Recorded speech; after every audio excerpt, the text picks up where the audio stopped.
ગુજરાતી અને પંજાબી ઘરોમાં કેરી ખાલી ઉનાળામાં જ નહીં પરંતુ આખું વરસ ખવાય છે આચાર કે અથાણા બનાવીને.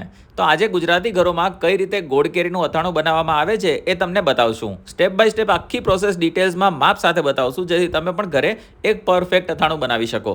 બનાવવાનું સ્ટાર્ટ કરીએ એ પહેલાં તમે મને કમેન્ટમાં જરૂર કહેજો કે આ વિડીયો તમે કયા ગામથી જોઈ રહ્યા છો, જેથી અમે તમને થેન્ક્સ કહી શકીએ.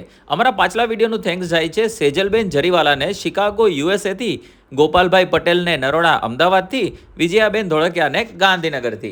मॉनसून स्टार्ट हो चुका है और अमेजोन से हमने कुछ स्पेशल चीज़ें ऑर्डर की है। कौन सी प्रोडक्ट्स है चलिए आपको दिखाते हैं। तो सबसे पहले है sugar pop full coverage concealer cream, जो सारी स्किन टाइप के लिए है। एक कंसीलर फुल कवरेज देता है और वाटरप्रूफ है। इसमें अलग अलग 3 सेट्स अवेलेबल है। स्किन पर कोई डार्क स्पॉट्स या डार्क सर्कल्स के लिए बेस्ट है। फिर है रेने मैडनेस पीएच ब्लश। ये ब्लश इतना क्रेजी है कि दिखता ब्लैक है और लगाने पर आपके पीएच लेवल के हिसाब से पिंक शेड देता है और चीक्स को ब्यूटीफुल बनाता है।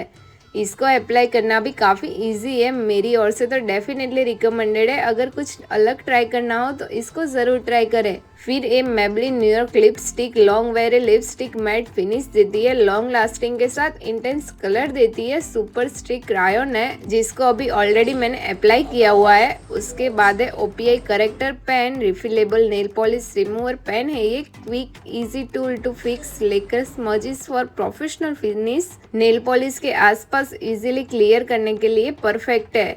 लास्ट में डॉटन की सिरामासाइड मॉइस्चराइजर, इंटेंस मॉइस्चराइजिंग और स्किन स्ट्रेंथिंग के लिए, ड्राई नॉर्मल या फिर सेंसिटिव स्किन के लिए स्पेशली। डेली अप्लाई करने से स्किन स्मूथ और हेल्दी रहती है। तो इनमें से कोई भी प्रोडक्ट आपको भी पसंद आई हो और परचेस करनी हो तो नीचे डिस्क्रिप्शन में आपको लिंक्स मिल जाएगी, वहाँ से आप परचेस कर सकते हो। तो अहींया सौथी पहला आपणे लई लीधा छे केरीना टुकड़ा। 5 किलो केरीना टुकड़ा लीधा छे। स्वाद प्रमाणे मीठું लईશું। આપણે લઈ લીધી છે હળદર, 2 ચમચી જેટલી હળદર લઈશું। હવે આને સરખી રીતે મિક્સ કરી દઈશું। જેમ કે તમે જોઈ શકો છો અહીંયા આપણા કેરીના ટુકડામાં મીઠું અને હળદર સરખી રીતે મિક્સ થઈ ગયા છે। અને હવે આપણે આને 2 થી 3 દિવસ માટે ઢાંકીને મૂકી દઈશું, જ્યાં સુધી પાણી ના વળે। તો અહીંયા 2 થી 3 દિવસ પછી આપણું કેરીનું અથાણાના કટકા રેડી છે। તમે પાણી જોઈ શકો છો કેટલું છૂટ્યું છે।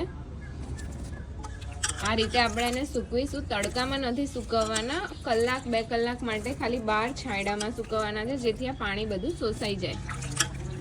તો અહીંયા આપણે જે કેરીના ટુકડા સૂકવ્યા હતા એ સુકાઈ ગયા છે। એ હવે આપણે મસાલો કરવાનો ટાઈમ આવી ગયો છે। તો આપણે અહીંયા બધા મસાલા લઈ લીધા છે।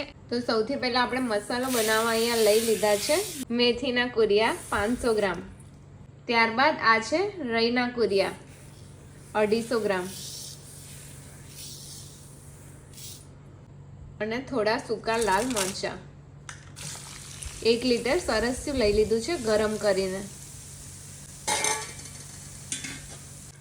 હવે આને સરખી રીતે મિક્સ કરી દઈશું। તો અહીંયા આપણે લઈ લીધો છે 250 ગ્રામ રેડીમેડ અથાણાનો મસાલો। ત્યારબાદ એડ કરીશું ધાણાના કુરિયા 250 ગ્રામ,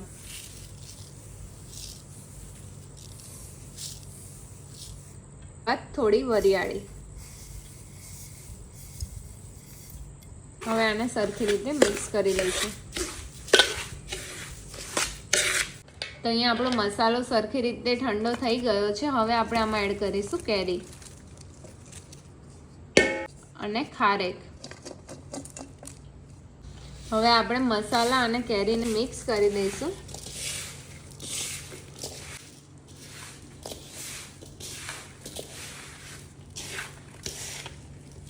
પાંચ કિલો કેરીમાં આપણે 4 કિલો ગોળ લઈ લીધો છે।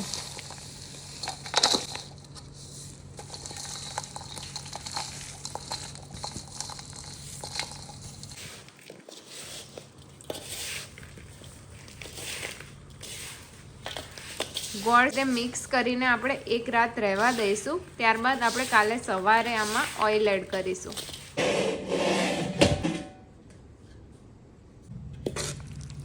તો 1 દિવસ પછી તમે અહીંયા જોઈ શકો છો મસાલો ફૂલી ગયો છે।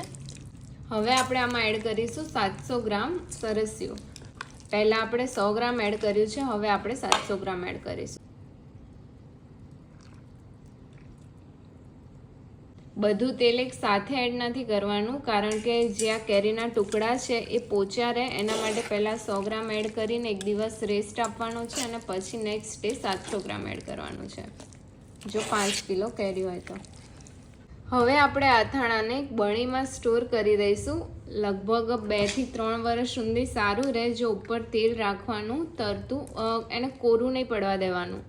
તો 2 વર્ષ સુધી તમે આરામથી આ અથાણાની મજા લઈ શકો. તો આઈ હોપ તમને આ વિડીયો સારો લાગ્યો હશે. વિડીયો સારો લાગ્યો હોય તો એને લાઇક, શેર, કમેન્ટ કરી દેજો. જલ્દી જ મળીએ આવા મજેદાર વિડીયો સાથે, કોઈ અવનવી રેસિપી સાથે, સ્ટ્રીટ ફૂડ સાથે યા તો પછી કાઠિયાવાડી થાળ સાથે. ત્યાં સુધી આવજો.